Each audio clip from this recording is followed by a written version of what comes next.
जब aircraft rest पे होता है ग्राउंड पे इन स्टिल एयर कंडीशंस, तो वो नॉर्मल एटमॉस्फेरिक प्रेशर से सब्जेक्टेड होता है जो कि इक्वली उसके सारे पार्ट्स पे लगता है। इस एम्बिएंट प्रेशर को हम बोलते हैं स्टैटिक प्रेशर। और एयरक्राफ्ट जब फ्लाइट में होता है तो वो स्टैटिक प्रेशर तो एक्सपीरियंस करेगा ही फ्लाइट लेवल पे, बट इसके अलावा एक एडिशनल प्रेशर भी एक्सपीरियंस करता है ऑन द लीडिंग एजेस। क्यों? क्योंकि हवा का रेजिस्टेंस आता है टू द एयरक्राफ्ट मूवमेंट। इस एडिशनल प्रेशर को हम बोलते हैं डायनामिक प्रेशर, और इसकी वैल्यू डिपेंड करती है on the speed of the aircraft and density of air. यहाँ पे लीडिंग एजेस जो होती है ये टोटल प्रेशर को एक्सपीरियंस करेगी, ठीक है, जो कि स्टैटिक भी होगा प्लस डायनामिक भी होगा। इस टोटल प्रेशर को हम बोलते हैं पिटॉट प्रेशर।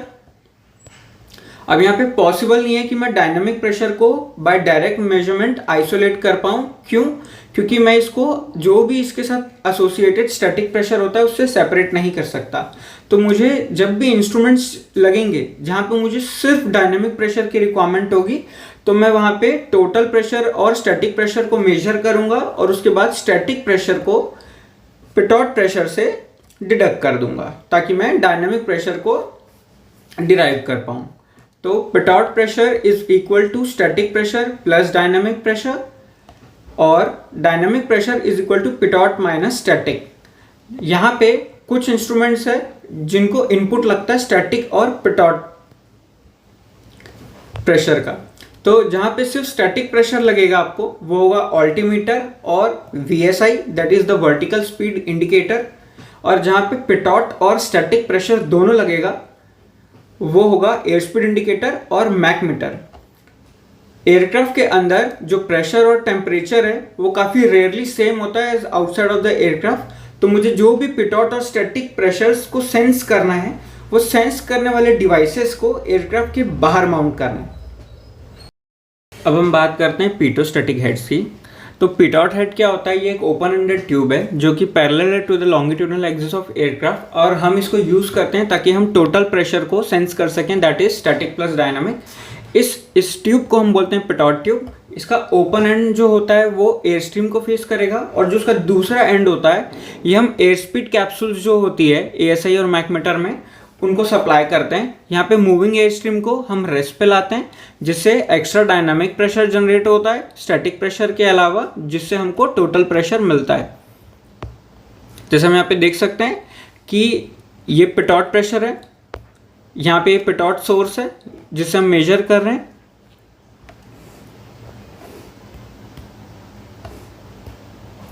तो यहाँ पे एयर स्ट्रीम अंदर आ रही है, इसको हम रेस्ट पे लाते हैं जिसके कारण डायनामिक प्रेशर एक्सपीरियंस होता है और हमको यहाँ पे टोटल मिलता है टोटल प्रेशर। अब बात करते हैं स्टैटिक प्रेशर की। तो स्टैटिक प्रेशर का जो भी प्रोब होता है वहाँ पे क्या होता है, हम फ्रंट एंड को बंद कर देते हैं ताकि ये डायनामिक प्रेशर को एक्सपीरियंस मत कर पाए, बट थ्योरेटिकली बस इसकी साइड्स ओपन रखते हैं, और इसका जो दूसरा एंड होता है इस ट्यूब को जहाँ पे भी रिक्वायरमेंट होता है स्टैटिक प्रेशर को वहाँ सप्लाई कर देते हैं। तो थ्योरेटिकली तो ये स्टैटिक प्रेशर को एक्सपीरियंस कर रहा है, बट जब एयरक्राफ्ट मूव कर रहा है तो यहाँ पे हवा तो आएगी, एयर स्ट्रीम्स तो डेफिनेटली फ्लो करेगी, जिसके कारण यहाँ पे सक्शन होगा हल्का हल्का। तो एक्चुअल कंडीशंस में थोड़ा सा कम स्टैटिक प्रेशर सेंस होता है। अब यहाँ पे रिक्वायरमेंट क्या है स्टैटिक सोर्सेज की? तो जो स्टैटिक सोर्स है ये सिंपल होल है या कंबाइंड है पिटॉट प्रोब के साथ। तो यहाँ पे इसकी जो ओपनिंग होनी चाहिए ये राइट एंगल्स पे होनी चाहिए टू द एयर फ्लो, ताकि सिर्फ स्टैटिक प्रेशर सेंस हो और कोई भी कंपोनेंट डायनेमिक प्रेशर का सेंस ना हो। Some static sensors specially those in the combined pitot static probes में be fitted with electrical heating. तो कुछ स्पेसिफिकली कुछ पिटोस्टैटिक प्रोब्स में इलेक्ट्रिकल हीटिंग प्रोवाइड की जाती है। तो रिक्वायरमेंट्स क्या है पिटॉट ट्यूब की? तो पिटॉट ट्यूब को हमेशा बाउंड्री लेयर के हमको बाहर पोजीशन करना है। इसके लिए हम उसको किसी हेड या किसी स्ट्रट में माउंट कर देंगे on the side of the fuselage, या हम इसको न्योज में प्लेस कर सकते हैं ahead of the fuselage. Opening को हमेशा पैरेलल होना है एयर फ्लो में नॉर्मल फ्लाइट एल्टीट्यूड। जो पिटॉट प्रेशर है उसको हम डायरेक्टली पास करेंगे to the pitot pipelines to the instruments. Measurement जो है डायनामिक प्रेशर का यहाँ पे एसेंशियल हो जाता है सेफ फ्लाइट के लिए, क्योंकि अगर एयरक्राफ्ट ज़्यादा लो स्पीड में फ्लाई करेगी तो वो स्टॉल कर लेगी, और अगर वो बहुत ज़्यादा हाई स्पीड में फ्लाई की तो एयरक्राफ्ट का स्ट्रक्चर ओवर स्ट्रेस हो जाता है। तो ASI जो है ये काफ़ी क्रिटिकल है फ्लाइट सेफ्टी के लिए, और इस केस में हमको इसको बचाना होता है आइस से ब्लॉकेज के लिए। ये रीज़न है हम यहाँ पे हीटर कॉइल लगाते हैं, और अगर वाटर ड्रेन होने की कैपेसिटी है उस सिस्टम में या हमारे पास ड्रेनेज होल्स है तो वहाँ पे आइस फॉर्म ही नहीं हो पाएगा क्योंकि वाटर ड्रेन हो जाएगा। इसलिए हम ड्रेन होल्स भी प्रोवाइड करते हैं और कैलिब्रेट करते हैं सिस्टम को ताकि कोई भी टाइप का लॉस ऑफ प्रेशर ना हो यहाँ पे। तो जैसे हमने प्रीवियसली बात की थी कि जब एयरक्राफ्ट फॉरवर्ड मोशन में होता है तो जो स्टैटिक प्रेशर सेंस होगा वो स्लाइटली कम होगा then if the aircraft is stationary. क्यों? Because of the aerodynamic section. तो जैसे जैसे एयरक्राफ्ट की स्पीड बढ़ते जाएगी तो जो टर्बुलेंट एयरफ्लो होता है पीटोस्टैटिक हेड्स के रीजन में वो भी बढ़ जाएगा, जिसके कारण जो हमारा एरर होगा वो और बढ़ेगा। इसको बोलते हैं position error. Position error mainly depend करता है प्रेशर हेड की पोजीशनिंग पे, एयर स्पीड पे और एयरक्राफ्ट के एटीट्यूड पे। और प्रेशर हेड खुद में टर्बुलेंस प्रोड्यूस करता है जिसके कारण जो वैल्यू है स्टैटिक प्रेशर की वो अफेक्ट होती है। दिस इज़ द रीज़न हमने स्टैटिक वेंट को इंट्रोड्यूस किया। ये भी एक सोर्स है स्टैटिक प्रेशर का इंस्टेड ऑफ स्टैटिक हेड, और यहाँ पे हम पिटॉट प्रेशर के लिए एक सिंपल पिटॉट हेड को यूज़ करेंगे। Static vent some place on the airframe होगा on the side of the fuselage, जहाँ पे ट्रू स्टैटिक प्रेशर हम ऑब्टेन करेंगे पूरी की पूरी स्पीड रेंज के लिए एयरक्राफ्ट की। ये एक फ्लैट मेटल प्लेट होगी जो कि इस पोजीशन पर प्लेस्ड होगी जैसा आप इमेज में देख सकते हैं, और हम इसको स्टैटिक प्रेशर की लाइन से कनेक्ट कर देंगे। ये सेम स्टैटिक वेंट दूसरे साइड में भी होगा एयरक्राफ्ट के, और हम इन दोनों को इंटरकनेक्टेड रखेंगे ताकि याइंग के कारण जो भी एरर्स प्रोड्यूस हो रहे हैं उनको एलिमिनेट किया जा सके। Now we will talk about the advantages of static vents. जो एयरफ्लो होगा इस रीजन में, ठीक है, वो काफ़ी कम टर्बुलेंट हो जाएगा, और जो स्टैटिक प्रेशर मेजर होगा वो काफ़ी ज़्यादा एक्यूरेट होगा। जो साइड स्लिपिंग और याइंग के कारण एरर्स होंगे वो रिड्यूस हो जाएंगे, और because of the duplication of the static vents on either side of the fuselage ये एरर्स को काफ़ी कम कर देगा साइड स्लिपिंग और याइंग के लिए। जब भी हम ज़्यादा हाई स्पीड में फ्लाई करते हैं एट हायर मैक नंबर्स तो शॉकवेव्स एसोसिएटेड होती है उसके साथ, जिसके कारण सिग्निफिकेंट एरर आएगा जो भी स्टैटिक वेंट प्रेशर को सेंस करेगा। तो मॉडर्न हाई स्पीड एयरक्राफ्ट्स में हम ज़्यादा सोफिस्टिकेटेड पीटोस्टैटिक प्रेशर हेड लगाते हैं ताकि हम पोजीशन एरर को with in the acceptable limits रख सकें। जो चॉइस है लोकेशन की फॉर अ प्रोब और अ वेंट ये डिपेंड करेगी upon the aerodynamics of the aircraft. Manoeuvre induced error. Manoeuvre induced error एक शॉर्ट टर्म फ्लक्चुएशन है प्रेशर का जो कि स्टैटिक वेंट्स पे होता है, और डिले होता है इन द एसोसिएटेड पाइपलाइंस जो कि प्रेशर चेंज को ट्रांसमिट करती है to the instrument. Servo altimeters, air data computers भी इस टाइप के एरर्स को सफ़र करते हैं क्योंकि ये दोनों भी सेम टाइप के स्टैटिक वेंट्स को यूज़ करते हैं। जब भी एंगल ऑफ अटैक चेंज होगा या जब भी हम फ्लैप्स को लोअर करते हैं जिनके कारण टर्बुलेंस प्रोड्यूस होता है, लैंडिंग गियर, ये प्राइम कॉजेज़ है, ठीक है, जो कि एरर्स को प्रोड्यूस करते हैं। मोस्ट कॉमनली जो मैन्यूवर इंड्यूस एरर है ये आपको एक मार्क्ड लैग की तरह दिखेगा इन द प्रेशर इंस्ट्रूमेंट, यानी आपका इंस्ट्रूमेंट लैग करेगा इंडिकेशंस देते समय। ये एरर्स ज़्यादा सिग्निफिकेंट होते हैं during the change of pitch attitude. तो इसके वर्स्ट इफेक्ट आपको कब दिखेंगे? जब भी आप क्लाइंब कर रहे हो या डिसेंड कर रहे हो या आप लेवल आउट करते हो।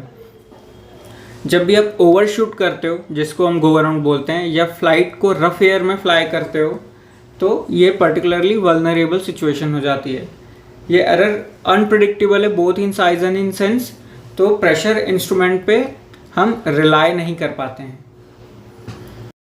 फुल पिटॉट स्टैटिक सिस्टम्स, जो ट्रांसमिशन हो रहा है प्रोब से लेकर इंस्ट्रूमेंट में वो पाइपलाइंस के फॉर्म में होता है पुराने सिस्टम्स में, बट मॉडर्न एयरक्राफ्ट्स में क्या होता है इलेक्ट्रिकल वायर्स के थ्रू हम ये ट्रांसमिशन करते हैं। दोनों के दोनों पीटो और स्टैटिक पाइपलाइंस में बिल्ट इन वाटर ट्रैप्स होंगे, और जो मॉडर्न सिस्टम्स होंगे उनमें इलेक्ट्रॉनिक प्रेशर ट्रांसड्यूसर होता है जिसमें बिल्ट इन एरर करेक्शन होता है पीटोट और स्टैटिक सोर्सेज के लिए। जो मेजरमेंट होता है वो एनालॉग होगा, but analog digital interface units क्या करते हैं उसको कन्वर्ट कर देते हैं डिजिटल फॉर्म में। इन मॉडर्न एयरक्राफ्ट इस डिवाइस को हम बोलते हैं एयर डेटा कंप्यूटर। नाउ पीटोस्टैटिक जो होता है सिस्टम जो होता है, इसको यूजुअली हम क्रॉस कपल नहीं करते। लेफ्ट पीटो सोर्स को हम लेफ्ट पिटोट इंस्ट्रूमेंट में भेजते हैं और राइट पिटोट सोर्स को हम राइट पिटोट इंस्ट्रूमेंट में भेजते हैं। मॉडर्न फ्लाइट इंस्ट्रूमेंटेशन में ये हो सकता है कि हम दोनों को कंपेयर करें और एक वार्निंग दे दें अगर कोई भी डिस्क्रिपेंसी आ रही है in excess of 5 knots, but उनको क्रॉस फीड नहीं किया जाता। And in the other hand static systems को हम क्रॉस कपल करते हैं। Both the left and right static system will have its own static vents on each side of the fuselage. हर static system का खुद का एक इनपुट है on the left and right, ठीक है। इनको हम मिक्स करेंगे फॉर दैट सिस्टम और अब इसको हम पास करेंगे to the static instruments for that side.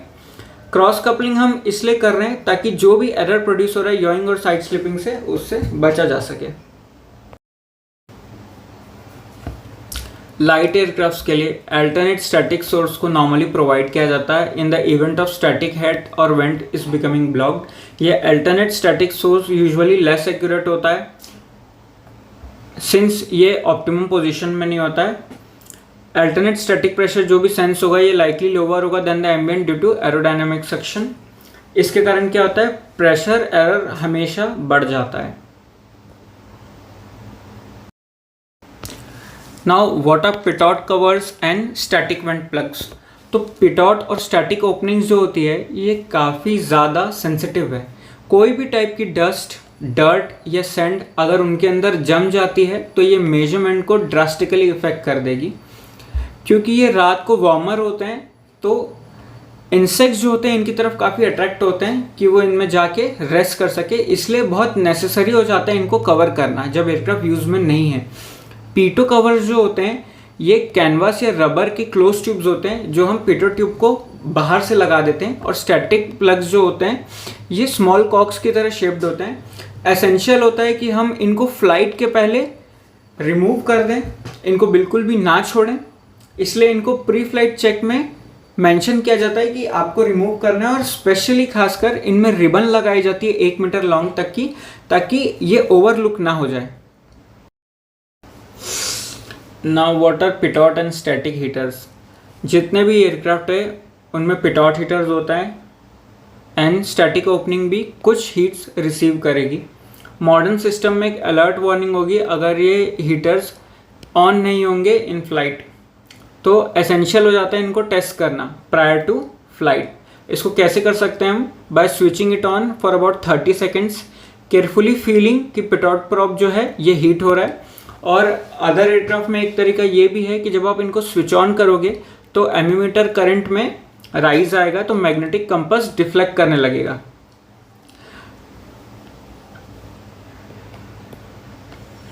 Then उसके बाद आपको इनको बंद कर देना है ताकि ये बर्नआउट ना हो जाए, ठीक है। हमको इंश्योर करना है कि पीटो कवर जो स्टैटिक प्लग जो है रिमूव्ड है ताकि वो बर्न मत हो जाए जब हम पीटोट और स्टैटिक हीटर्स को चालू करते हैं। नॉर्मली ये एक प्री टेक ऑफ चेक है ताकि इंश्योर कर सके कि heaters are switched on again and part of the after landing checks to switch them of.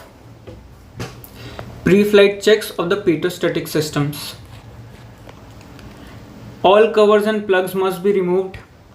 All tubes, holes, slots are free of obstructions and pitot head heater is operating.